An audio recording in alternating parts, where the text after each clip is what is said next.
Joining with me today is Dorky Dad. We're going to talk about the train work that you and I are calling train wreck called BATTLEWORLD. We're going to talk about 4 things in this video. We're going to talk about the first playtest that we did. We're going to talk about a dev call that we had, and boy, that was interesting. That was super interesting, right? Yeah, super interesting. And then they made a bunch of changes based on that call. We're going to talk about the second playtest, and then lastly, we're going to talk about why we think it's going to be a train wreck still. Just if you're curious what our opinion is at the start, we don't think this is going to go well, but we're going to talk about the way that the community is going to receive it, and so. Now, why don't we talk about the first playtest? And I'm going to play. They gave us 2 very small clips. This is kind of nothing clips, which I'm going to play in the background. But tell us what you thought about the first playtest. I think you and I had nearly identical experiences. Yeah, so the first playtest, they gave us all the same roster. Everyone was level 75, gear tier 14. It was very dull, unengaging combat where it was autoplay and it was boring. So it was a horrible mix. It did culminate with null at the end, which was fine, but everything in between was just awful. Yeah, so the battles were uninteresting and you would time out. And it took a lot of time, and we're specifically talking about the first 5 days, because it's a 6-day event, and then the first 5 days are these missions and then these spec ops, and then the last day you get to do something cool, which is null. Talk about how different null was to the rest of the days. Like, it's very different, right? Yeah, like the game mode would be successful if they said, guys, on Thursday you're fighting null. On every other day, nothing in the game has changed. If they cut down the 5 days that lead to null, it'd be cool. Because the null gameplay, very engaging, super thematic, fun, different, fresh from Marvel Strike Force. But everything that came before it, not so much. Yeah, so the way that I would categorize the first playtest is that it was literally unplayable, worse than Blitz, and embarrassing. Those are the words that I would use to describe the first playtest. So we had a dev call, and this was an interesting call, and it wasn't just envoys. It was a lot of players that were, I guess they have playtesters in the community, players voice movement. So it was a mix of, there was a lot of people on the call, right? And yeah, they were more aggressive than the envoys were. Yeah, well, that's for sure. They were very aggressive with their and so the good thing from the call, I'll let you say it. What was the good thing about the call? The good thing about the call is we got to meet the lead developer of BATTLEWORLD, and he seems like he has the tactic knowledge that if he was let to just make the game mode from start to finish, it could be something super special. So this is a game mode that was cloned from Galaxy of Heroes, but which it was a game mode that I didn't particularly care for. I thought it was okay. I didn't dislike it or anything, but it was kind of a nothing thing for me. This was massively worse. Like, this is like they tried to copy Galaxy of Heroes homework, but it was just terrible. And this guy worked on that game mode, so they got him from that game. And he was brought in late to the project, and I feel like the call went down in this way. We all said the same thing, and it got to the point, it was like, yeah, I know. I've been trying to tell my boss about this for a while now, and thanks for the ammunition so that I could actually make some real changes. That's how I felt the call went. I mean, would you agree? I mean, that's just my interpretation of the call. I don't want to put words in the guy's mouth, but that's the way I perceived the call. Well, I the same thing. I perceived it the exact same way, because literally after that call, not more than, I think it was like 20, 48 hours, we got notified of changes that were immediately going in. And the fact that those sort of big changes happened that quickly told me like he was ready for this. Like he knew. So I think you're dead on there. Okay, so now we're going to talk about the second playtest, which was better but the same, and that'll lead us to the last part of the conversation of why it's still not great. Yeah. It's still not great, but all right, so talk about the second playtest. Well, you see me cover my face because I almost didn't want to make this. You and I were in the same place. Like, we almost didn't want to make this video because it's so bad. And I know that there are people out there saying, like, oh, this is going to make or break Marvel Strike Force. I'm going to quit the game if this is a disaster. It's like, well, get ready to quit. That's kind of how I feel. It's like, oh my God, I don't know if this is interesting or not interesting. It's just really weird. Anyways, talk about the second playtest. Yeah, so the second playtest was way different than the instead of having a roster instead of being on difficulty 1, they put us on the second highest difficulty 4, gave us our live rosters. They changed a lot. They took an entire mission away from every single day of the zones. They took away what was a horrible there was a Morbius mini boss in the first playtest who was just like this unkillable wall, but he also wouldn't hurt you at all. He just drained the clock until he ran out of buffs, and then you were able to take him out.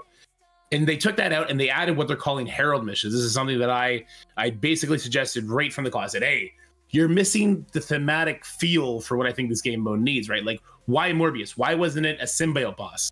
Right. And so they took that and they went and they made these heralds, which are going to be like mini boss battles. So it's just going to be one wave instead of the other missions that have multiple waves, where it's going to be a symbiote fueled match where there's going to be hopefully interesting rules, is what we've been told.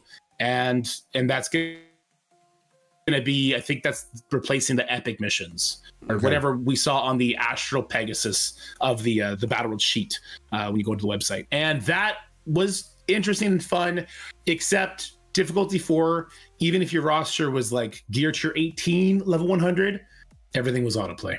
You went in, you hit auto, you walked away, you came back, and it was done. For my account, when I basically have everything gear tier 19, level 100, with some things have a lot of diamonds on them, it was autoplay for 2 minutes instead of 3 minutes. Like, it wasn't interesting or engaging until, again, when we got to Null, and Null was definitely the crown jewel of the mode. He was a lot of fun. All right, talk about the Spec Ops, and then we'll talk about, after we talk about the Spec Ops, we'll talk about why BattleWorld probably won't be well received. But talk about Spec Ops first. Yeah, so Spec Ops is exactly what we thought it was going to be, right? Like, you select a unit that they are asking you to sacrifice. You're not going to be able to use that character on the missions for the zone. There are requirements for that character, though, whether that be gear tier, which means you not only have to put the gear on that character, but you also have to level that character to whatever that gear tier is, right? It's like, it'd be like, put a 1 diamond graviton here, right? Like, who has a why? You know, and who has that gear tier 18? Who has that, right? It was just really weird, right? Yeah, it was horrible. And then we didn't know at the time, but they did a call, right, where they were talking about BattleWorld, and apparently this is going to be a rotating feature, so it's not always going to be the same characters they're asking you to put in the Spec Ops.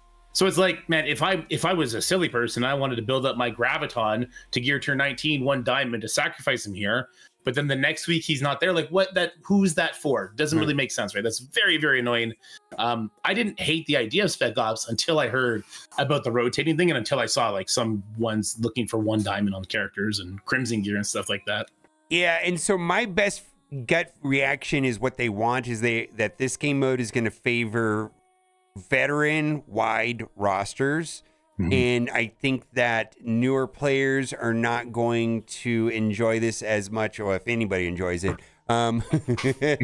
because, and then there's this strange problem that happens over and over in Marvel Strike Force, is that they prescribe what teams you can use in certain places.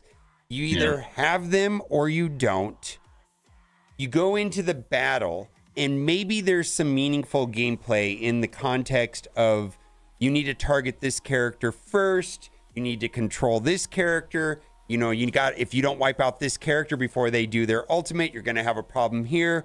I mean, or it's you can't get in because you don't have the teams, or your teams are not strong, or it's fully audible. I feel like that window where there's like meaningful content is very narrow, and I think the best example of them doing it correctly is probably the Dark Dimensions. Would you agree, Dark Dimensions?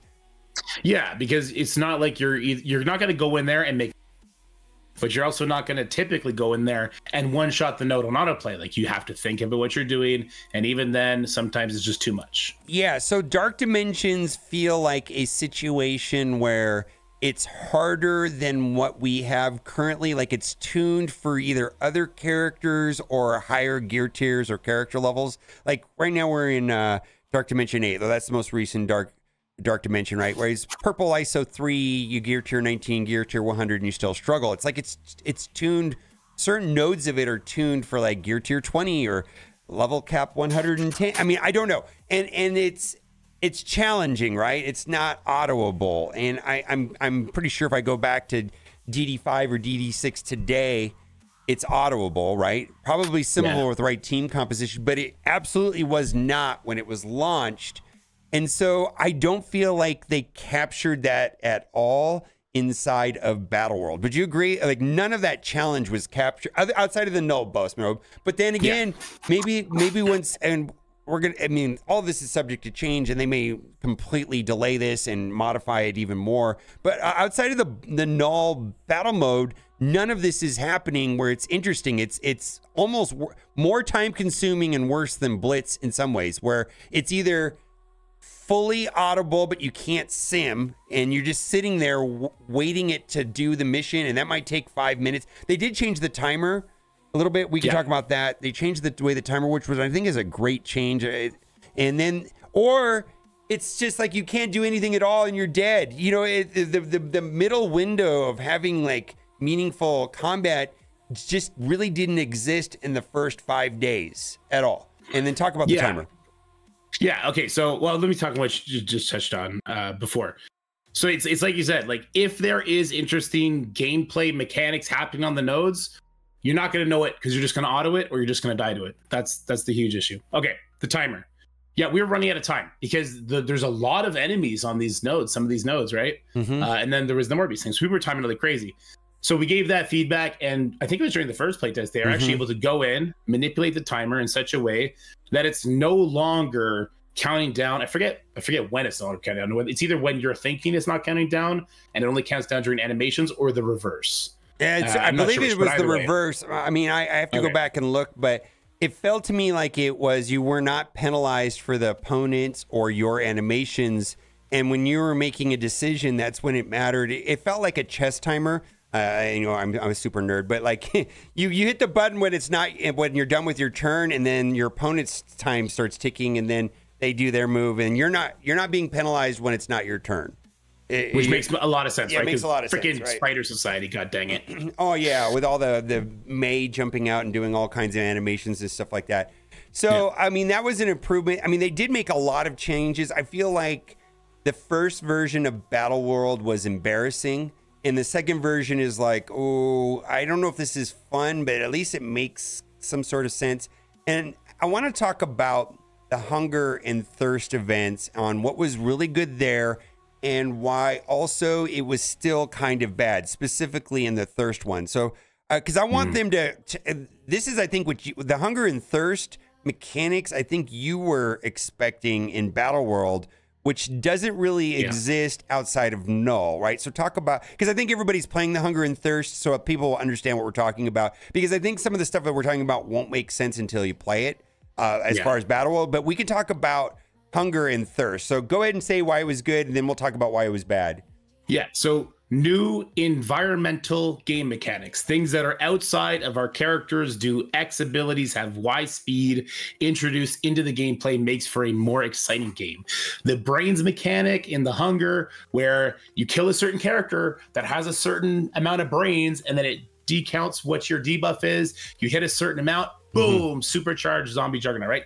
That is an interesting environmental mechanic added. I thought that was going to be all over the place in Battleworld because there's so many cool things that they could do, and that wasn't the case. But Hunger and Thirst, it sucks. It sucks so much that it got scuffed as hard as it did, because it's going to leave a bad taste in people's mouth. Like the brains weren't working for a while. The event launched super early, so now people are mad about the composite. There's so much bad that happened with it, but at its core, such a great move for Marvel Strike Force to start experimenting with environmental gameplay shakeups. Yeah, and when I read the post explaining the mechanics, I was like, this is cool. I hope Marvel Strike Force does this, changes things up. This sounds innovative. You know, but then when it actually was implemented, it was a problem. Now, something that I think is a fundamental problem with Marvel Strike Force is kind of like the Thirst campaign. There were large segments of the community that were not able to get past difficulty 3 because they were locked out because of not having Man-Thing or Oath, right? They're just locked out. So like That's not fun when people can't play. Then there was a segment of the community that has all their characters maxed out, and they went into difficulty 4, they went into difficulty 5. You know, they've got diamonds on their Man-Thing and Blade, whatever, right? You know what I'm talking about. Maxed out characters, right? And they were able to hit auto. Like, I feel like there's these two extremes that existing and this narrow bandwidth of players. Like, and I was one of them, right? I could go into difficulty 5. Yes, I have Man-Thing, Blade, and Oath at 3 stars, 3 reds, right? I have some of the Wakened abilities on Blade, which I think also would make it nearly impossible difficulty 5 without. Like, you need that assist to control the turn meter on some of the cultist, whatever, the tall guys, because they heal up the team. Like, there was meaningful gameplay, and I found it to be challenging. Like, I couldn't beat it the first couple times I played it. Then I did play it, and I figured out how to beat it. And then I went in like a 5th time, and I couldn't beat it because there were some RNG issues. But then when I got the right setup on the first nodes, I was having meaningful gameplay.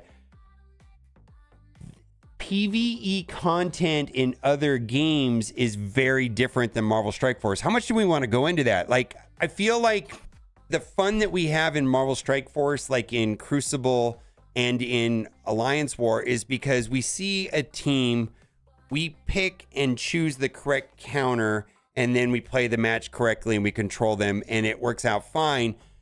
And where the fun has been happening is with characters like Chavez in Alliance War, right? When they put Chavez on defense, it changes the way the match. And I'm going to suggest this. Chavez is the closest thing that we have to actual mods in this game. Does that make any sense at all? I mean, explain what I'm trying to say, because you've played other games where they actually have customizable characters, because you and I don't. Like, if we look at our Spider Society team, how similar is your Spider Society team to mine? It's identical, right? Maybe I'm gonna guess that in our 2 rosters on our accounts that 90% of our ISOs are the same, and there's no customization of characters at all in Marvel Strike Force.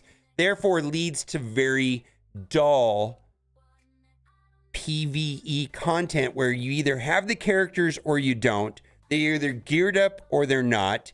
And you either auto it or you can't play it. And then the actually meaningful middle ground doesn't exist.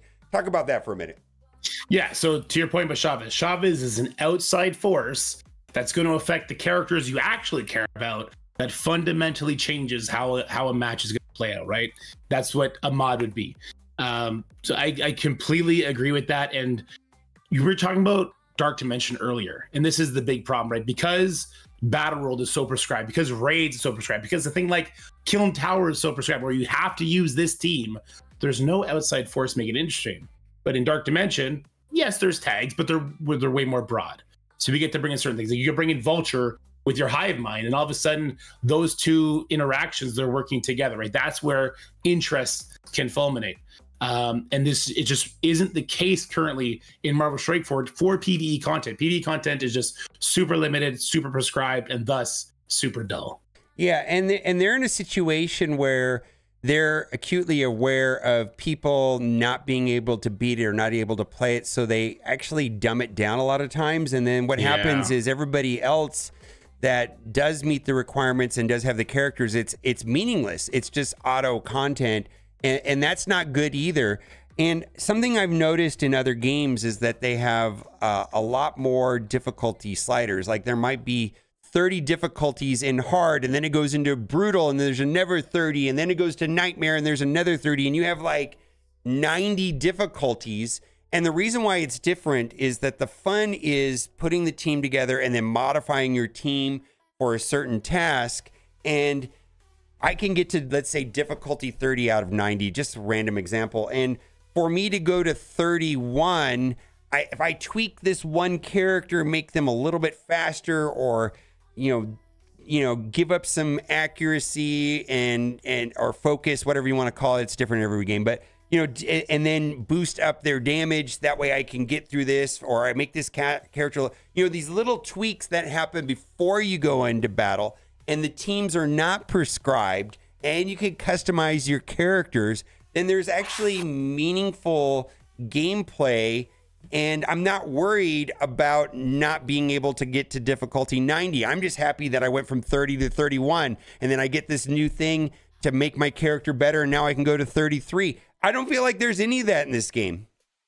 Yeah, like here's a random example. Imagine if you could put a mod on a character like Omega Red, where on primary hit, he's going to, no matter what his ability, he's going to rewind the target 5%. Even something so small changes it so much that it would open up the door to have crazy amounts of difficulties in PvE modes, right? So I think you're absolutely right, and I'm curious how they're going to handle it, because it's not looking good for PvE content. Like BattleWorld, I was so excited for, but it's yeah, I kind of wish they would. I didn't do all the Battleworld testing. I got bored. I couldn't do it all. It was super boring. Yeah. And I almost wish there were like, and I think too, because it's alliance based and your alliance has to decide on a difficulty, but like I think it'd be just be way more interesting if an individual could decide, you know, difficulty 1 through 30. I mean, I don't know why there's only like 4 or 5 difficulties on these things, right? And it's decided by your alliance. I mean, if an individual could decide what difficulty you want to play at, and you know, let's say there's 10 difficulties, and we just need to know that anything above difficulty 6 is impossible currently today, like not beatable, right? And if you want to do that, if you want to try, go for it. Or if you want to have an easy time, go to 4. If you want to have a challenging time, to go to 5. And then at least you can decide if you want to play, you know, like maybe all you want to do this week is auto content, right? You don't have time to think, right? And so you scale back the difficulty where you don't have to think and it's not a struggle. And then some days you feel like challenging yourself and you ramp it up and you run into a wall when you can't beat it, right? I just don't feel like there's opportunities like that in Marvel Strike Force. Anyways, I don't think this is going to be well received. I really don't. No, I don't. Some people are really banking on BattleWorld to bring something special and new to the game. And as it is, Null is special and new. But to have to slog through 5 days before Null is going to put, like, on day 1 of BattleWorld, when it gets launched, everyone's going to be climbing. Reddit's going to be on fire. Day 3, Twitch, YouTube, everything's going to be on fire. Day 4, people are going to get apathy. Day 5, people are going to hate the mode. And day 6, the bad taste of all the previous days is going to make people appreciate the Null experience a lot less. And I know the Null experience is interesting, and actually Null scales, right? Because you can beat him multiple times, right? Yeah. So some of that stuff that I was talking about actually is implemented in Null, because you can beat him like a certain number of times. Then, you know, there's the rage mechanic, right? You know, and it's actually interesting. But I also feel like once you or I, or probably you know, say, hey, use these characters and do this combo, then you know how to do it and it's done. You know what I mean? Like that also happens, right? You know, it's just like, okay, you know, where's the tweaking of like making my roster just a little bit better to be more efficient in this game mode? It doesn't exist in Marvel Strike Force. It's just, I don't know. I think it's a fundamental problem with our ISO system being so simple. I mean, Galaxy of Heroes even has like a more complicated system that, you know, is customizable. And I understand that people don't like farming speed mods and things like that, but I think there's a better way of doing it, that's for sure, than how simple ISOs. It's just too simple. It's way too simple. There's a middle ground. There's a middle ground that needs to be struck, right? So, yeah. I agree. Okay. We'll see. You know, and we'll see when it gets launched. We still don't have a launch date, and I wouldn't be surprised if they push it back. I actually think they're going to launch it though, because it's in the game, right?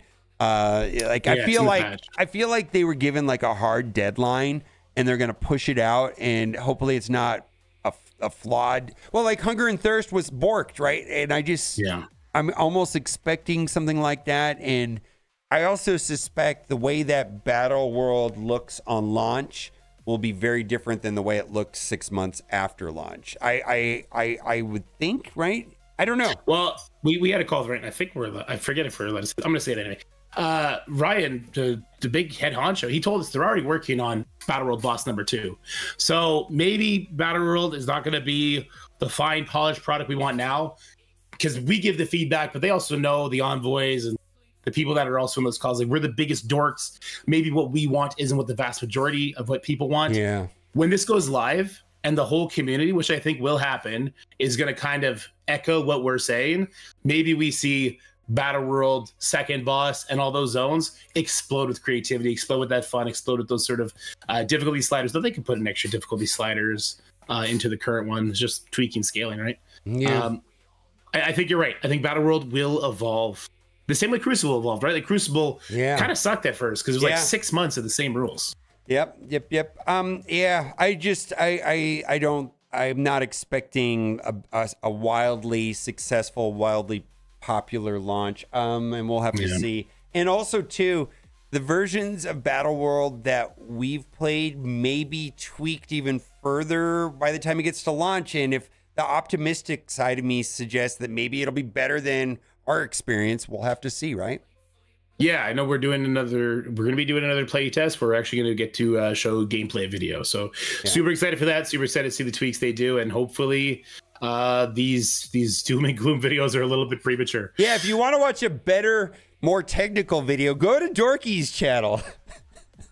They're both awesome. Watch them both multiple times. Watch them both multiple times. Your video, we share the similar sentiment, but I think you go into more details on actually how the mode works. So we'll take it from there. All right, we're gonna wrap it up there. So bye for now. Go watch Dorky's videos. Bye bye. Bye, everybody.